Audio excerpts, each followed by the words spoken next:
제1장 손자의 긴급한 전화. 안녕하세요. 저는 올해 83, 경기도 용인에서 혼자 사는 박영수라고 합니다. 평생 구두 수선점을 운영하며 성실하게 살아왔습니다. 남편을 15년 전에 먼저 보내고 외아들 민준이와 손자 지훈이가 제 전부였죠. 손자 지훈이는 28, 제 눈에 넣어도 아프지 않을 청년이었습니다. 그날은 4월의 어느 화요일 저녁이었습니다. 저녁 식사를 마치고 설거지를 하던 중이었죠. 오후 7시쯤 핸드폰이 울렸습니다. 화면에 지훈이라는 이름이 떴습니다. 손자에게서 전화가 오면 언제나 기뻤죠. 물기 묻은 손을 앞치마에 닦으며 서둘러 전화를 받았습니다. 할머니, 저 지훈이에요. 목소리가 약간 떨리는 것 같았습니다. 평소와는 다른 긴장된 어조였죠. 그래, 우리 지훈이 무슨 일이야? 목소리가 좀 이상한데? 할머니 사실은요. 제가 결혼하기로 했어요. 순간 심장이 쿵 하고 내려앉았습니다. 뭐, 결혼, 정말이니? 기쁨이 북받쳐 올랐습니다. 손자의 결혼이라니. 83년을 살면서 이런 기쁜 소식을 들을 줄이야. 눈시울이 뜨거워졌습니다. 네. 할머니 그런데 급하게 신혼집을 계약해야 하는데 제 돈이 부족해서요.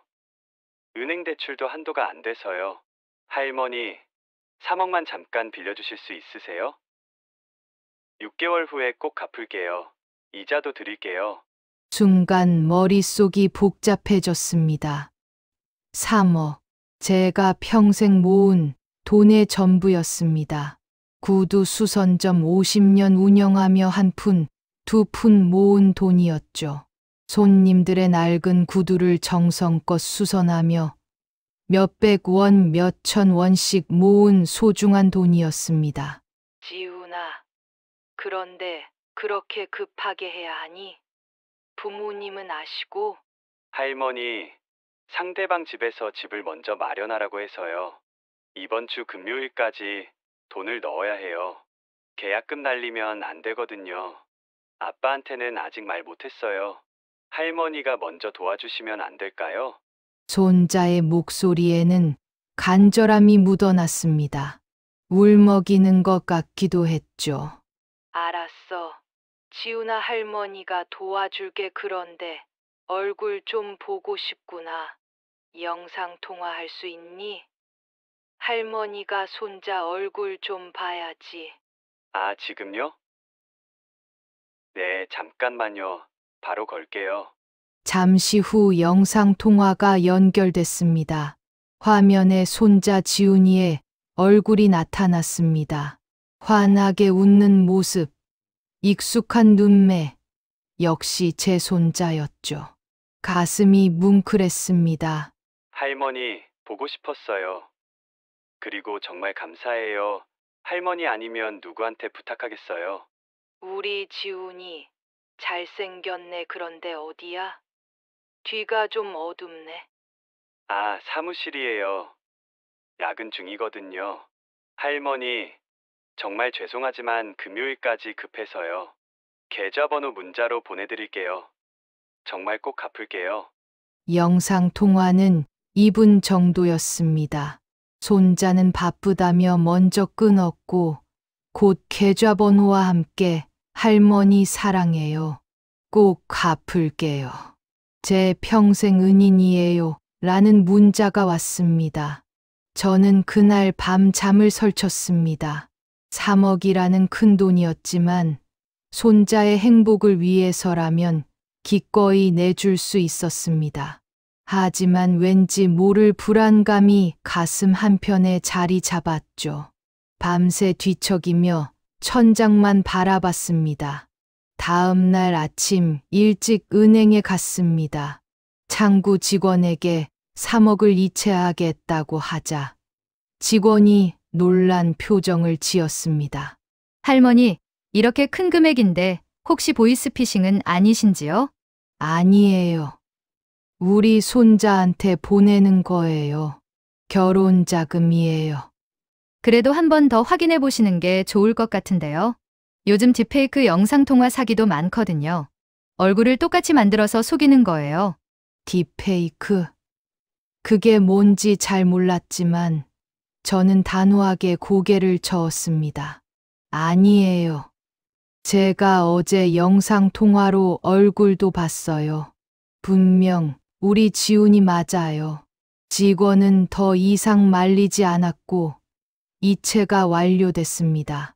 제 통장에서 3억이 사라지는 순간을 지켜보며 왠지 모를 공허함이 밀려왔습니다. 손이 떨렸습니다. 그날 저녁 저는 아들 민준이에게 전화를 걸었습니다. 손자 결혼 소식을 알려주고 싶었죠. 아들아, 나야 좋은 소식이 있어. 지훈이가 결혼한대. 어제 나한테 전화 와서 그러던데. 너는 알고 있었니? 전화기 너머로 잠시 침묵이 흘렀습니다. 어머니 지금 무슨 말씀이세요? 지훈이가 결혼한다고요? 그래. 급하게 집도 계약해야 한다고 해서 내가 3억 보내줬어. 어머니, 3억을요? 어머니, 지훈이 지금 싱가포르에 있어요. 회사 해외에 연수로 3개월째 나가 있다고요? 제 머릿속이 하얗게 변했습니다. 싱가폴. 그럼 어제 통화한 건 누구였을까요? 영상으로 본 그 얼굴은 분명 우리 지훈이었는데 그 웃는 모습, 그 목소리 모두 제 손자였는데 손에서 핸드폰이 미끄러질 뻔했습니다. 50년 모은 돈, 제 노후 자금 전부가 한순간에 사라진 겁니다. 83년을 살면서 이렇게 큰 충격을 받아본 적이 없었습니다. 제 이장 무너지는 현실. 어머니, 지금 당장 은행 거래 내역 확인해 보세요. 어디로 돈 보내셨어요? 아들 민준이의 목소리가 다급했습니다. 전화기 너머로 숨소리까지 거칠게 들렸죠. 저는 떨리는 손으로 핸드폰 뱅킹 앱을 열었습니다. 손가락이 제대로 움직이지 않았습니다. 어제 이체한 3억 원, 받는 사람 이름은 김지훈이었습니다. 받는 사람 이름이 지훈이. 이름 맞는데. 어머니, 지훈이 본명은 박지훈이에요. 김지훈이 아니라고요. 어머니 사기당하신 거예요.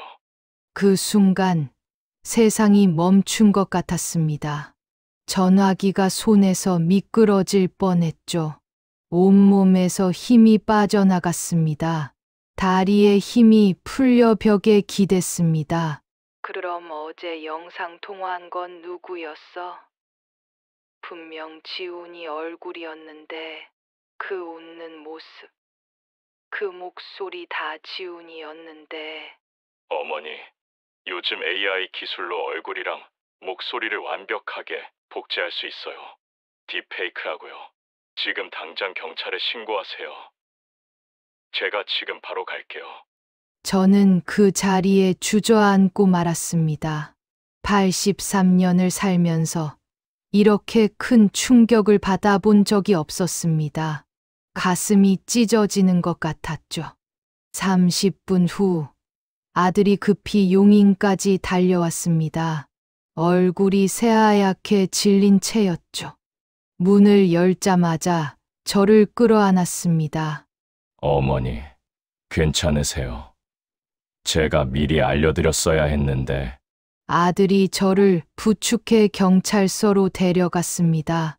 경찰서 형광등 불빛이 유난히 차갑게 느껴졌습니다. 경찰관에게 모든 상황을 설명했지만 돌아온 대답은 절망적이었습니다. 할머니, 일단 신고는 접수하겠습니다만 솔직히 말씀드리면 돈 찾기 어려울 겁니다. 이미 여러 계좌로 분산됐을 가능성이 높거든요. 범인들도 수법이 점점 교묘해지고 있어서요. 그럼 제 돈은 어떡해요? 50년 모은 돈인데 제 노후 자금 전부인데요. 목소리가 떨렸습니다. 경찰관은 안타까운 표정으로 고개를 저었습니다. 최선을 다해보겠습니다만 기대는 하지 마세요. 이런 범죄는 해외 조직이 개입된 경우가 많아서 추적이 쉽지 않습니다. 집으로 돌아오는 차 안은 침묵뿐이었습니다. 창밖으로 지나가는 불빛들이 흐릿하게 보였죠. 눈물이 계속 흘러내렸습니다. 아들이 조심스럽게 말했습니다. 어머니, 싱가포르에 있는 지훈이한테 연락했어요. 지훈이가 내일 긴급 귀국한대요. 애가 얼마나 놀랐는지. 그날 밤 저는 잠을 이룰 수 없었습니다. 천장만 멍하니 바라보며 생각했죠. 어떻게 이런 일이 일어날 수 있을까? 분명 영상통화로 손자 얼굴을 봤는데 그 친근한 웃음, 익숙한 말투까지 모두 진짜 같았는데 다음 날 오후 진짜 손자 지훈이가 집에 왔습니다. 해외에서 급히 들어온 탓에 얼굴이 피곤해 보였죠. 캐리어를 끌고 들어서자마자 제 앞에 무릎을 꿇었습니다. 할머니, 정말 죄송해요. 제 SNS 관리를 제대로 못해서 제 잘못이에요. 지훈이는 목이 메어 말을 잇지 못했습니다. 저는 손자의 머리를 쓰다듬었습니다. 아니야, 지훈아. 내 잘못이 아니야. 할머니가 조심했어야지. 지훈이는 자기 핸드폰을 꺼내 보여줬습니다. SNS 계정이었죠. 할머니, 범인들이 제 인스타그램이랑 페이스북에 올라온 사진이랑 영상을 다 긁어갔어요. 여기 봐요. 제가 말하는 영상도 있고, 웃는 사진도 있고, 이걸로 AI가 학습해서 자짜 저를 만든 거예요. 화면을 보니 정말 지훈이의 일상이 고스란히 올라와 있었습니다. 회사에서 찍은 사진, 친구들과 놀러 간 영상, 심지어 할머니 보고 싶어요 라고 말하는 영상도 있었죠. 이 영상들을 AI가 분석해서 제 목소리, 말투, 표정을 완벽하게 복제할 수 있대요. 그래서 영상통화에서도 자연스럽게 보였던 거고요. 심지어 실시간으로 대화하는 것처럼 만들 수 있다고 하더라고요. 소름이 돋았습니다. 기술이 이렇게 무서운 것이었다니. 할머니, 저 경찰서에서 영상 분석 전문가 소개받았어요. 그분이 혹시 단서를 찾을 수 있을지 모른대요. 그날 저녁, 지훈이가 소개한 사람이 집에 왔습니다. 30대 중반쯤 되어 보이는 여자였죠. 안녕하세요. 저는 디지털 포렌식 전문가 이수진입니다. 사이버 범죄 관련 일을 하고 있어요. 수진 씨는 노트북을 펼쳐놓고 제가 받은 영상 통화 기록을 분석하기 시작했습니다. 키보드를 두드리는 소리만이 거실에 울렸죠. 30분쯤 지났을까요? 찾았어요. 수진 씨가 화면을 돌려 보여줬습니다. 이 영상 통화 실시간이 아니었어요. 미리 만들어둔 딥페이크 영상을 재생한 거예요. 여기 봐요. 프레임 드랍이 있어요. 그리고 할머니께서 질문하실 때 대답하는 타이밍이 너무 완벽해요. 실제 통화였다면 약간의 딜레이가 있어야 하는데 말이죠. 그럼 범인이 미리 예상 질문에 대한 대답을 만들어 뒀다는 거예요? 정확합니다. 그리고 더 중요한 건 수진 씨가 다른 화면을 열었습니다. 이 계좌번호 추적해봤더니 같은 수법으로 피해를 본 사람이 이미 5명 더 있어요. 모두 70대 이상 어르신들이고 피해액만 총 12억입니다. 할머니께서 6번째 피해자세요. 제 얼굴에서 피가 쑥 빠지는 것 같았습니다. 저 혼자가 아니었던 겁니다. 다른 어르신들도 저처럼 평생 모은 돈을 잃었다는 거죠. 저는 주먹을 불끈 쥐었습니다. 이대로 당하고만 있을 수는 없었습니다. 범인을 반드시 찾아야 했습니다. 제세장 추적의 시작. 수진 씨, 그럼 범인을 찾을 수 있나요? 제 목소리가 떨렸습니다.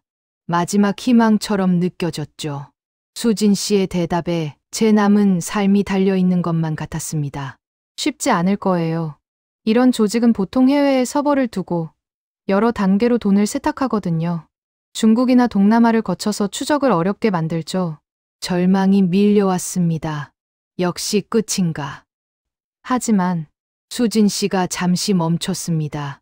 저는 숨을 죽이고 다음 말을 기다렸습니다. 한 가지 실수를 했어요.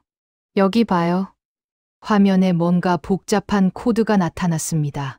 저는 하나도 이해할 수 없었지만 지훈이와 아들이 화면에 시선을 고정했습니다. 영상 통화할 때 사용한 앱. 이건 일반 메신저가 아니에요. 특수 제작된 앱인데 메타데이터가 남아있어요. IP 주소를 추적하면 서울 강남구 어딘가에서 접속했어요. 생각보다 가까운 곳이에요. 지훈이가 앞으로 몸을 숙였습니다. 수진 씨, 그럼 우리가 직접 찾을 수 있다는 거예요? 범인들이 서울에 있다는 거죠? 네. 하지만 위험할 수 있어요. 이런 조직은 보통 폭력 조직과 연결되어 있거든요. 자칫 잘못하면 그때 아들 민준이가 주먹을 쥐고 입을 열었습니다. 어머니, 돈이에요. 평생 모은 돈이라고요. 50년 동안 한 푼 두 푼 모은 거예요. 위험하든 뭐든 찾아야 해요. 저희가 가만히 있을 수 없어요. 수진 씨가 고개를 끄덕였습니다. 알겠어요. 제가 아는 사이버 수사대 형사님이 계세요. 비공식적으로 도와주실 수 있을 것 같아요. 내일 연락해 볼게요. 다음 날 오후 수진 씨가 데려온 형사를 만났습니다. 40대 초반의 강태석 형사였죠. 날카로운 눈빛이 인상적이었습니다. 할머니, 이런 사기 조직 1년째 쫓고 있습니다. 근데 항상 한 발 늦어서 못 잡고 있어요. 이번엔 기회가 될 수도 있겠네요. 강 형사가 지도를 펼쳐놓았습니다. 빨간 원이 여러 개 표시되어 있었죠. 여기 강남구 역삼동 오피스텔 밀집 지역이에요. IP 추적 결과 이 반경 500m 안에 범인들이 숨어 있을 가능성이 높아요. 그럼 바로 잡으러 가면 되는 거 아닌가요? 그게 문제예요. 오피스텔이 200개가 넘어요. 하나하나 수색 영장 받으려면 시간도 오래 걸리고 그 사이에 도망갈 수 있어요. 이 조직, 눈치 빠르거든요. CCTV도 항상 주시하고 있을 겁니다. 수진 씨가 노트북을 두드리며 말했습니다. 제가 한 가지 방법을 생각했어요. 미끼 작전이요. 미끼 작전? 네. 범인들이 다시 연락하게 만드는 거예요.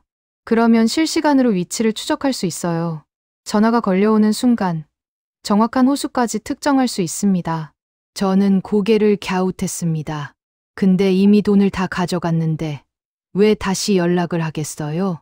수진 씨가 화면을 돌려 보여줬습니다. 할머니께 또 다른 손자가 있다고 속이는 거예요. 딸의 아들이라고. 그 손자도 돈이 필요하다고 하면 범인들이 욕심을 낼 거예요. 이런 범죄자들은 한번 성공하면 같은 피해자를 또 노리거든요. 하지만 난 딸이 없는데요. 범인들은 그걸 몰라요. 할머니께서 가짜 딸 계정을 만들고 가짜 손자 사진을 올려두는 거예요. 그리고 범인들이 그 정보를 보고 다시 연락하게 만드는 거죠. SNS에 미끼를 던지는 겁니다. 머리가 복잡했지만 다른 방법이 없었습니다. 알겠어요. 해봅시다. 범인을 꼭 잡아야 해요. 다음 주 동안 저는 수진 씨의 도움으로 가짜 SNS 계정을 만들었습니다. 가상의 딸 박미영과 손자 이준서를 만들었죠. AI로 생성한 그럴듯한 가족 사진도 올렸습니다. 수진 씨가 전문가답게 완벽하게 만들어줬죠. 그리고 제 진짜 SNS에 이렇게 썼습니다. 오늘 딸네 집에 다녀왔어요. 손자 준서가 많이 컸네요. 대학 졸업하고 취업 준비 중이래요. 할머니가 용돈이라도 보태줘야겠어요. 미끼를 던진 겁니다. 3일이 지났습니다. 아무 연락이 없었죠. 혹시 실패한 건가 싶었습니다. 밤마다 핸드폰을 확인했지만 소용없었습니다. 그런데 나흘째 되는 날 저녁 핸드폰이 울렸습니다. 할머니, 저 준서예요. 생판 처음 듣는 목소리였지만 낯설지 않았습니다. 제가 가짜 손자로 만들어둔 이미지를 AI가 학습해서 만든 목소리였으니까요. 소름이 돋았습니다. 저는 침착하게 대답했습니다. 아, 준서야 무슨 일이니? 할머니 죄송한데 취업 면접 때문에 정장을 사야 하는데 돈이 좀 부족해서요. 50만 원만 빌려주실 수 있을까요? 처음에는 소액으로 시작하는 겁니다. 저를 안심시키려고. 수진 씨가 예상한 그대로였죠. 그래, 할머니가 보내줄게. 감사해요, 할머니. 계좌번호 문자로 보내드릴게요. 전화가 끊기자마자 옆에서 노트북으로 추적하던 수진 씨가 외쳤습니다. 위치 잡았어요. 역삼동 S 오피스텔 1205호. 확실합니다. 강 형사가 무전기를 들었습니다. 출동 준비! 지금 당장 가자! 도망가기 전에! 드디어 범인을 찾은 겁니다. 제 심장이 격렬하게 뛰었습니다. 이제 곧 제 돈을 훔쳐간 범인들의 얼굴을 보게 될 겁니다. 제사장 범인과의 대면. 강 형사와 수진 씨, 그리고 지훈이와 함께 역삼동 S 오피스텔로 향했습니다. 저도 따라가겠다고 고집을 부렸죠. 제 돈을 훔쳐간 범인들의 얼굴을 직접 보고 싶었으니까요. 아들은 위험하다며 말렸지만 저는 물러서지 않았습니다. 차 안에서 강 형사가 말했습니다. 할머니, 안에서 절대 흥분하시면 안 됩니다. 범인들이 위험한 행동을 할 수도 있어요. 알겠습니다. 조용히 있을게요. 오피스텔 앞에 도착하자 이미 경찰 병력이 대기하고 있었습니다. 형사복을 입은 사람들과 방탄복을 입은 경찰관들이 진입 준비를 하고 있었죠. 강 형사가 손짓으로 신호를 보냈고 경찰들이 조용히 건물로 진입했습니다. 엘리베이터를 타고 12층으로 올라갔습니다. 제 심장이 터질 듯 뛰었습니다. 손에 땀이 흥건했죠. 1205호 앞에 섰습니다. 안에서 사람들의 목소리가 들렸어요. 야, 이번 할머니는 50만 원만 요구했어? 아직 여유 있다는 거잖아. 다음엔 더 큰 금액으로 가자. 그러게! 이 할머니 통장에 아직 2억은 남아있을 거야! 다음번엔 1억 더 뜯어내자! 제 손이 부들부들 떨렸습니다. 저를 노인네 취급하며 돈을 뜯어내려는 저 목소리들. 분노가 치밀어 올랐죠.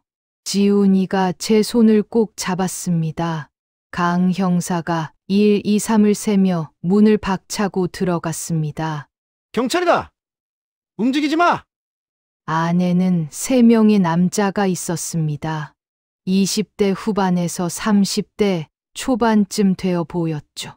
한 명은 컵라면을 먹다가 젓가락을 떨어뜨렸고 다른 한 명은 황급히 컴퓨터를 끄려다가 경찰에게 제지당했습니다.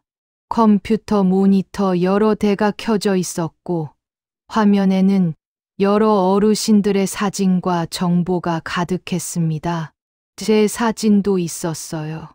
그 옆에 목표 금액 3억 달성이라고 적혀 있었죠. 제가 앞으로 나섰습니다. 당신들이 내 돈 3억을 가져간 거요? 목소리가 떨렸지만 최대한 당당하게 말했습니다. 범인 중 하나가 비웃으며 말했습니다. 할머니, 증거 있어? 우린 그냥 재택근무하는 직장인인데 영상 편집 회사예요. 그때 수진 씨가 노트북을 열어 보여줬습니다. 여기 다 있어요. 딥페이크 제작 프로그램, 피해자 명단, 계좌 이체 내역 전부요. 하드디스크 복구했거든요. 삭제한 파일을 다 살렸어요. 범인들의 얼굴이 하얗게 변했습니다. 가장 나이 많아 보이는 남자가 벽을 향해 침을 뱉었습니다. 경찰들이 수갑을 채우는 모습을 보며 저는 무릎에 힘이 풀렸습니다. 지훈이가 저를 부축했죠. 할머니, 잡았어요. 범인들 잡았어요. 눈물이 주르르 흘러내렸습니다. 억울함과 분노, 그리고 안도감이 한꺼번에 밀려왔습니다. 하지만 강 형사의 다음 말에 다시 긴장이 됐습니다. 할머니, 이 사람들은 말단이에요. 돈은 이미 상급자에게 넘어갔을 겁니다. 진짜 배우를 찾아야 해요. 이 사람들은 시키는 대로만 한 거예요? 범인 중 가장 어려 보이는 남자가 입을 열었습니다. 목소리가 떨렸어요. 형사님, 제가 다 말할게요. 저희도 당한 거예요. 처음엔 아르바이트인 줄 알았어요. 영상 편집하는 일이라고 했거든요. 근데 나중에 보니 사기였고, 거부하니까 협박당했어요. 가족 신상 정보 다 털린다고. 누가 시킨 거야? 닉네임만 알아요. 유령이라고 불러요. 한 번도 얼굴을 본 적 없어요. 텔레그램으로만 지시받았어요. 수진 씨가 그 남자의 핸드폰을 압수해서 분석하기 시작했습니다. 노트북 화면에 복잡한 코드들이 빠르게 지나갔죠. 30분쯤 지났을까요? 수진 씨가 외쳤습니다. 찾았어요. 이 유령이라는 사람 실수했어요. 지난주에 실수인지는 모르겠지만 자기 위치 정보를 보냈어요. 부산이에요. 해운대고. 강 형사가 무전기를 들었습니다. 본청 긴급입니다. 부산 합동 수사 요청합니다. 범인을 잡았지만 진짜 싸움은 이제부터였습니다.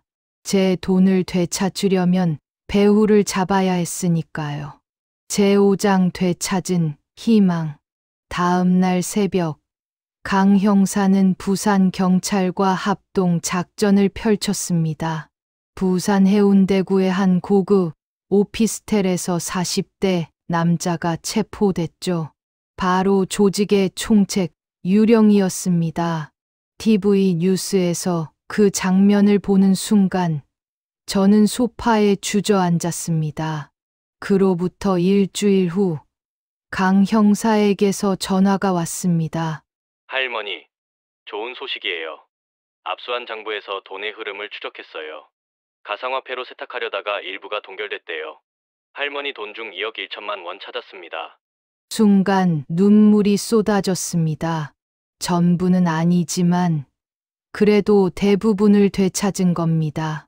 손에 들고 있던 핸드폰을 떨어뜨릴 뻔했죠. 나머지는요? 이미 해외로 빠져나갔어요. 중국과 동남아를 거쳐서 찾기 어려울 것 같습니다. 정말 죄송합니다. 하지만 저는 감사했습니다. 포기했던 돈의 대부분을 되찾았으니까요. 9천만 원은 아깝지만 2억 1천만 원이면 충분히 생활할 수 있었습니다. 한 달 후 법원에서 첫 공판이 열렸습니다. 저는 증인으로 출석했죠. 피고인석에 앉은 범인들을 보며 마이크 앞에 섰습니다. 떨리는 목소리로 말했습니다. 여러분도 누군가의 자식이고 누군가의 손자일 겁니다. 여러분 부모님이나 할머니가 이런 일을 당했다면 어떤 기분이었을까요? 50년 동안 한 푼, 두 푼 모은 돈입니다. 제 남은 인생의 전부였어요. 가장 어린 범인이 고개를 숙이며 울었습니다. 어깨가 들썩거렸죠. 재판장이 판결했습니다. 피고인들은 노인을 상대로 계획적이고 지능적인 사기를 저질렀습니다. 특히 최신 AI 기술을 악용하여 사회적 불안을 조성했습니다. 주동자에게는 징역 7년, 실행범들에게는 각 징역 5년을 선고합니다. 재판이 끝나고 법원 밖으로 나왔을 때 많은 기자들이 몰려왔습니다. 카메라 플래시가 터졌습니다. 할머니, 어떻게 범인을 잡을 수 있었나요? 저는 카메라를 향해 또박또박 말했습니다. 포기하지 않았기 때문입니다. 83살이지만 당하고만 있을 순 없었어요. 그리고 혼자가 아니었어요. 손자와 아들, 그리고 도와주신 분들이 계셨죠. 나이는 숫자일 뿐입니다. 그날 저녁 뉴스에 제 이야기가 나갔습니다. 다음 날부터 전국에서 비슷한 피해를 입은 어르신들의 연락이 쏟아졌습니다. 할머니 덕분에 용기를 얻었어요. 저도 신고하려고요. 저는 1억을 잃었는데 포기했었어요. 다시 시도해 볼게요. 저는 수진 씨, 강 형사와 함께 시니어 디지털 안전 지킴이 봉사 단체를 만들었습니다. 어르신들께 디지털 사기를 예방하는 방법을 알려드리는 일을 시작했죠. 매주 토요일 용인시 복지관에서 강의를 합니다. 처음엔 10명 정도였는데 이제는 50명이 넘는 어르신들이 오십니다. 여러분, 손자나 자녀가 갑자기 큰 돈을 요구하면 반드시 직접 통화로 확인하세요. 영상 통화도 이제는 믿으면 안 돼요. 직접 만나거나 본인만 아는 질문을 해보세요. 예를 들어 어릴 적 별명이나 가족만 아는 추억을 물어보는 거예요. 83살에 새로운 인생을 시작한 겁니다. 3억을 잃었지만 더 값진 것을 얻었어요. 디지털 시대의 어르신들도 당하지 않고 당당하게 살 수 있다는 것을 증명했죠. 지금도 제 핸드폰에는 전국에서 도움을 요청하는 문자가 옵니다.